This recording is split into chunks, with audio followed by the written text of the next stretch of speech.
আলাইকুম viewers, welcome to Tanzina's recipe. আশা করি আপনারা সবাই ভালো আছেন।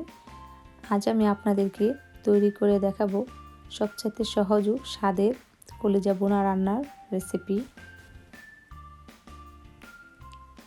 চলুন তাহলে শুরু করা যাক। এখানে আমি কলিজা আর ফেপসা মিলিয়ে 1 কেজি পরিমাণে নিয়েছি আর ছোটো সাইজের করে কেটে নিয়েছি। এখানে আমি কুসুম গরম পানি দিয়ে সিদ্ধ করে নিচ্ছি। এটাকে 5 মিনিটের মতন জাল করে নেব। হলুদ আর সামান্য একটু লবণ দিয়ে জাল করে নিচ্ছি। এটাকে সিদ্ধ করে নিলে মানে কলিজার যে একটা দুর্গন্ধ থাকে সেটা থাকে না, সেটা চলে যায়, তখন খেতে খুব ভালো লাগে। এখন আমি এটাকে নামিয়ে নেব। আমার এটা সিদ্ধ হয়েছে। নামিয়ে তারপর পানিটা ঝরিয়ে একটু ধুয়ে নেব। তো এখন চুলায় একটা প্যানে আমি 1/2 কাপ পরিমাণে তেল দিয়ে দিলাম। 1 কাপ পরিমাণে পেঁয়াজ কুচি দিয়ে দিলাম। তারপর সামান্য একটু স্বাদ অনুযায়ী লবণ দিয়ে নেড়ে ছেড়ে নেব।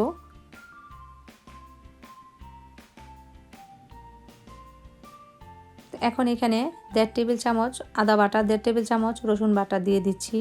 দিয়ে তারপর নেড়ে ছেড়ে নিচ্ছি। এখন দিয়ে দিব 3টি দারচিনি 3 পিস আর 2 পিস ছোটো সাইজের তেজপাতা, 5-6টি এলাচ, 4টি লং, সামান্য একটু স্টারেনাস দিয়ে তেজপাতাটাকে ছিঁড়ে দিয়ে দিচ্ছি। এখানে মরিচের গুঁড়া 1 টেবিল চামচ, ধনিয়ার গুঁড়া 1 টিস্পুন, হলুদের গুঁড়া 1 টেবিল চামচ আর জিরার গুঁড়া 1 টিস্পুন নিয়েছি, এগুলো দিয়ে দিলাম। দিয়ে তারপর নেড়ে ছেড়ে সামান্য একটু পানি দিয়ে দিচ্ছি, তাতে করে মশলাটা প্যানে লেগে যাবে না। এখন মশলাটা একটু কষিয়ে নেব। আমার কষানো হয়েছে। এখন আমি কলিজা বোনাগুলো দিয়ে দিচ্ছি। এভাবে করে রান্না করে খেয়ে দেখবেন, খুবই মজা, কোনো রকম গন্ধ থাকে না।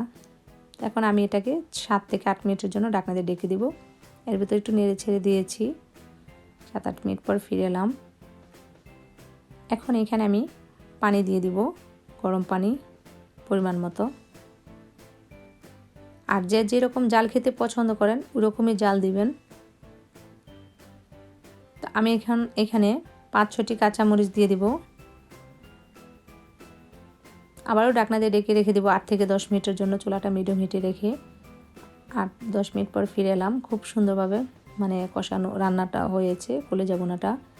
এখানে এখন 1 টেবিল চামচ গরম মশলার গুঁড়া দিয়ে দিচ্ছি। আর গরম মশলার গুঁড়ার রেসিপি আমার অলরেডি দেওয়া আছে, আমি লিঙ্কটি ডেসক্রিপশন বক্সে দিয়ে দেবো, চাইলে আপনারা দেখে নিতে পারবেন।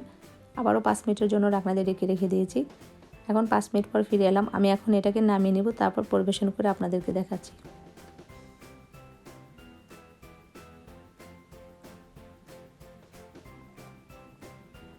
তৈরি হয়ে গেল আমার সবচেয়ে সহজ ও স্বাদের কলিজা বোনা রান্নার রেসিপি। আমি উপরটাতে সামান্য একটু পেঁয়াজ বেরেস্তা দিয়ে পরিবেশন করেছি। আপনাদের যদি ভালো লাগে তাহলে আপনারা ট্রাই করতে পারেন।